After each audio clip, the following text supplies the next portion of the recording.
નમસ્કાર ગુજરાતના અધિકારી મિત્રો, આજે આપણે જોવાના છે 24 મે 2025નું મોસ્ટ ઇમ્પોર્ટન્ટ કરંટ અફેર। તે પહેલાં ખાસ કરીને ચેનલ ઉપર નવા હોય તો સબસ્ક્રાઈબ કરી લેવી, વિડીયો પસંદ આવે લાઇક કરવો અને તમારા મિત્રો સુધી શેર કરી દેવો। તો ચલીએ આજના ક્લાસની શરૂઆત કરીએ। તે પહેલાં હાઇલાઇટ જોઈ લઈએ આજનું। તો આંતરરાષ્ટ્રીય જૈવ વિવિધતા દિવસ જે આપણે 22 મે ઉજવવાના છે। એશિયન પ્રોડક્ટિવિટી ઓર્ગેનાઇઝેશનનું અધ્યક્ષતાપદ સંભાળ્યું ભારતે। 16મી સિંહ વસ્તી ગણતરી થઈ, જેમાં 891 સિંહ છે। હાથથી બનાવેલું જહાજનું લોકાર્પણ થયું છે। ઇલેક્ટ્રિસિટી બ્યુરોના અધ્યક્ષનો કાર્યકાળ 1 વર્ષ માટે વધારી દીધો, જેનું નામ તપન ડેકા છે।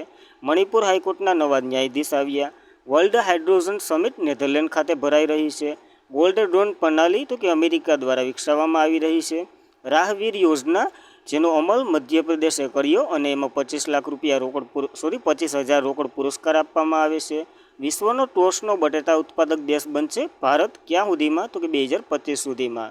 અને યુરોપા લીગ કપ જે ફૂટબોલ સાથે સંકળાયેલી છે, આ બધી માહિતી જોવાની છે આપણે।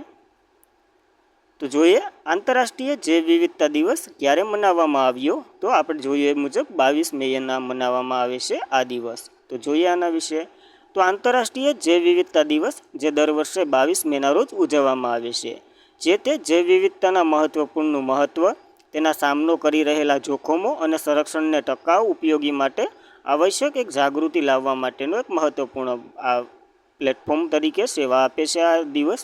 અને સંયુક્ત રાષ્ટ્રએ 8 ફેબ્રુઆરી 2001ના રોજ તેને માન્યતા આપી હતી કે ત્યારથી ઉજવી રહ્યા છે આપણે।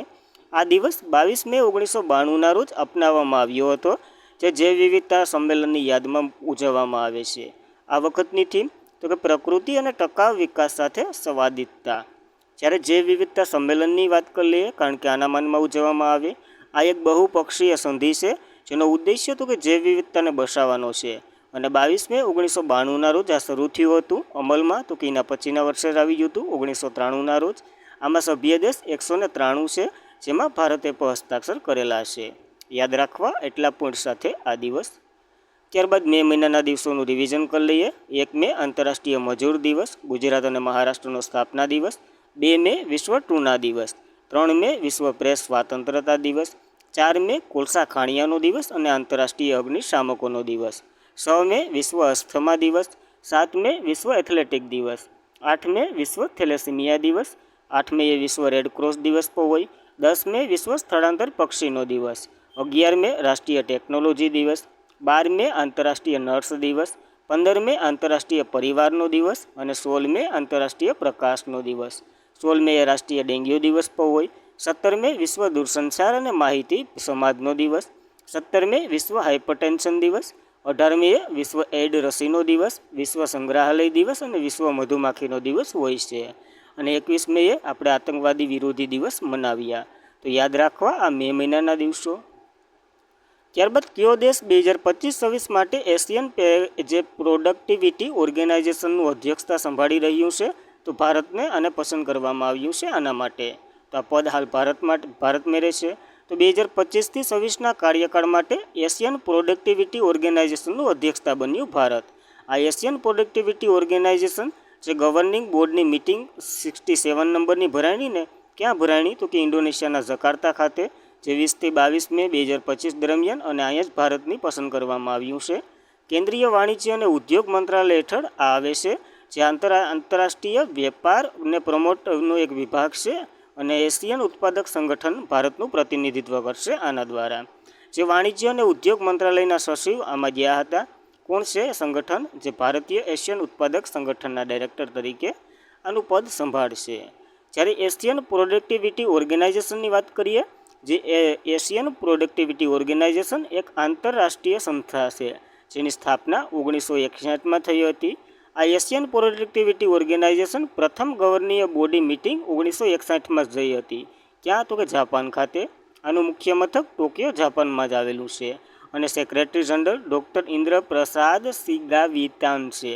આના સભ્ય દેશ 21 છે, જેમાં ભારત પણ છે, એટલે તો ભારતને પદ આપ્યું આનું। ત્યારબાદ મોસ્ટ ઇમ્પોર્ટન્ટ પ્રશ્ન, 16મી સિંહ વસ્તી ગણતરી 2025, એમાં સિંહોની સંખ્યા જણાવો। તો 891 સિંહોની સંખ્યા છે। આમાં માનો ને કે ટૂંકમાં 34% જેટલો વધારો થયો છે, એટલે કે 3 ગણો જેટલો વધારો થયો છે સિંહની વસ્તીમાં. તો સારી વાત કહેવાય. અને 16મી સિંહ વસ્તી ગણતરી હતી જે 2025 દરમિયાન. આ 11 જિલ્લાઓ જે ગુજરાતમાં સિંહો છે એ પણ બધીને ખ્યાલ છે, તો ગુજરાતમાં જ હોય. અને 11 જિલ્લાઓ 58 તાલુકા 35,000 ચોરસ કિલોમીટર વિસ્તારમાં આ ગણતરી કરવામાં આવી. અને આમાં તો કે મોડર્ન ટેકનોલોજી સઘનનો ઉપયોગ થયો છે. અને આ પહેલી વાર આનો ઉપયોગ થયો એટલે ખાસ કરીને યાદ રાખવી. સ્થાનિક ગ્રામ પંચાયતના સરપંચો ગ્રામજનો બધી આગ્રહ કરી અને આ કુલ વિસ્તારમાં કામગીરી કરી હતી. વર્ષની વાત કરીએ તો પહેલી વહેલી 1995માં થઈ હતી, ત્યારે તો કે 304 સિંહ હતા. હાલ 2025માં 891 સિંહ છે. તો યાદ રાખવું, જે 16મી વસ્તી ગણતરી થઈ ને એમાં નર તો કે 196 છે, માદા 330 છે, પાડખા એટલે જે વૃદ્ધ સિંહ હોય ને એ 140 છે, અને બચ્ચા 225 છે. તો યુવા સંખ્યા ભારતની ઘોડે મીડિયમ છે. અને કુલ તો કે 891 છે. ખાસ ટોટલ આંકડો યાદ રાખવો. જિલ્લામાં વાત કરીએ તો સૌથી વધારે અમરેલી પાસે છે 339. અમેરિકા ક્યાંથી આવે? બીજા નંબર ઉપર ગીર સોમનાથ છે અને ત્રીજા નંબર ઉપર જૂનાગઢ છે. તો પહેલો ક્રમ ખાસ યાદ જ રાખવાનો હોય. ત્યારબાદ ભારતીય નૌકાદળને જે હાથથી બનેલા પ્રાચીન સિલાઈવાળા જહાજ INS કોન્ડિલિયનનો સમાવેશ કર્યો. આ પ્રથમ યાત્રા કયા રાજ્યથી શરૂ કરશે? તો ગુજરાતથી જવાનું છે ઓમાન. એ અરબ સમુદ્રમાં જશે. તો જોઈએ તો ભારતીય નૌકાદળે ઔપચારિક રીતે હાથથી બનાવેલ સિલાઈવાળા જહાજ INS કોન્ડિલિયનને સામેલ કર્યું, જે 5મી સદીના અજંતાની ગુફામાં ચિત્રથી પ્રેરિત હતું અને એને જ પ્રેરિતથી આ બનાવવામાં આવ્યું. 21 મે 2025ના રોજ કર્ણાટકના કારગાવા બેઝ ખાતેથી અને ભારતની નૌકાદળમાં સમાવેશ કરવામાં આવ્યું છે. એ પણ યાદ રાખવું. હવે ટાંકાવાળું કેવી રીતના બનાવ્યું એ જોઈએ. તો ટાંકાના લાકડાનું બનેલું છે. આ પ્રથમ દરિયાઈ જહાજ છે અને પાટિયાઓને કોયરાના અને દોરણા અને કુદરતી રેલીઝ અને વોટરપ્રૂફ વગેરે નારિયેળના સિતરા અને જે બધી રૂષા અને એ બધી ભેરું કરીને અને બનાવવામાં આવ્યું છે. જે પ્રથમ યાત્રા કરવાનું છે હમણાં. ને તો ત્યાંથી જાહે તો ગુજરાતથી અરબ સમુદ્રમાં થઈ અને ઓમાન સુધી આ જવાનું છે. તો ખાસ યાદ રાખવું. અજંતાની ગુફાની વાત આવી તો એને યુનેસ્કોમાં 1983માં એડ કરવામાં આવી હતી. એ માહિતી પણ આની સાથે યાદ રાખવી, કારણ કે ચર્ચામાં રહી. ત્યારબાદ ઇન્ટેલિજન્સ બ્યુરોના ડિરેક્ટરનો કાર્યકાળ 1 વર્ષ માટે લંબાવવામાં આવ્યો. તો એનું નામ તપન ડેકા છે, જેનો કાર્યકાળ વધારી દીધો. શા માટે વધાર્યો? તો પાકિસ્તાનને લીધે. તો કેન્દ્રીય સરકારે મંગળવારે ઇન્ટેલિજન્સ બ્યુરોના ડિરેક્ટર તપન ડેકાનો કાર્યકાળ 30 જૂન પછી વધુ 1 વર્ષ માટે લંબાવવામાં આવ્યો.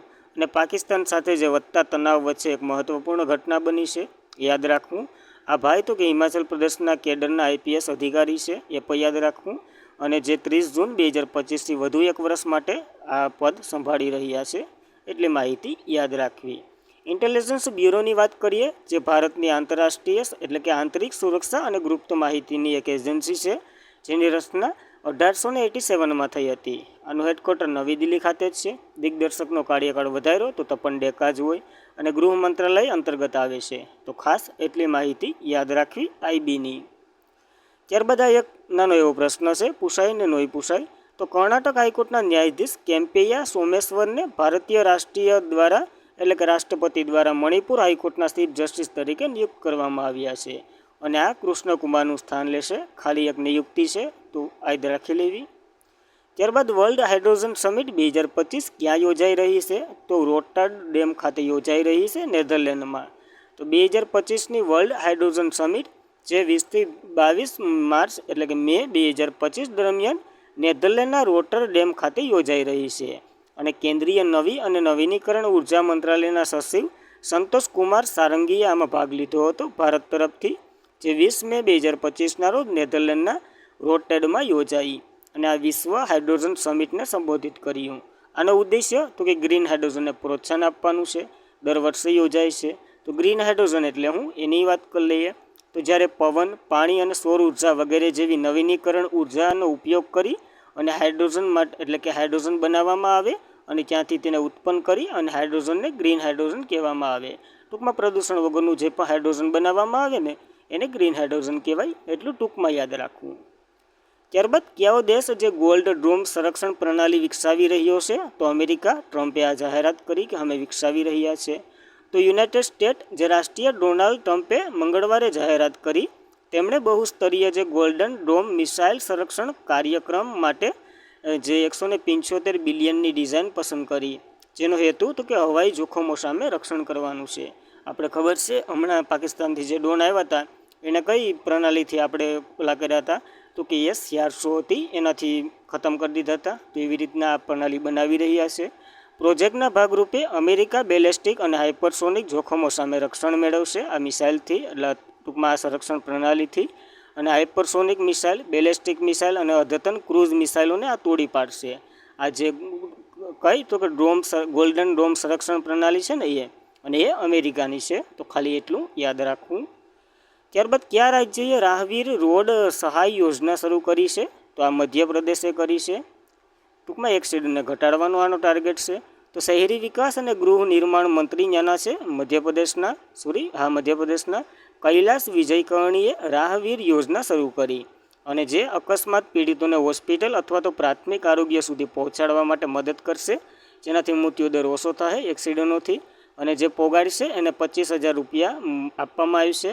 અને 1 વર્ષ માટે 4 વખત પુગાડી શકે તો 1 લાખ થઈ ગયો. અને પછી એ વ્યક્તિને નહીં આપવામાં આવે, તો એ પણ યાદ રાખવું. અને વ્યક્તિએ તાત્કાલિક 108 એમ્બ્યુલન્સ સેવાને જાણ કરવી પડશે. પોલીસ એને હેરાન નહીં કરે એ શરત પર મૂકવામાં આવી, નકર બસાવવાની વાહન આપણે જ અંદર થઈ જાય એવું આપણા ઘણા કેસો હોય. મધ્યપ્રદેશે શરૂઆત કરી એપ્રૂવ કરી, તો એની વાત કરીએ. કેપિટલ ભોપાલ છે. CM તો કે મોહન યાદવ છે. રાજ્યપાલ અથવા તો ગવર્નર મંગુભાઈ છગનભાઈ પટેલ છે. યાદ રાખવી બેઝિક માહિતી. ત્યારબાદ ભારત ક્યાં સુધીમાં વિશ્વનો ટોચનો બટેટા ઉત્પાદક દેશ બનવા જઈ રહ્યો છે?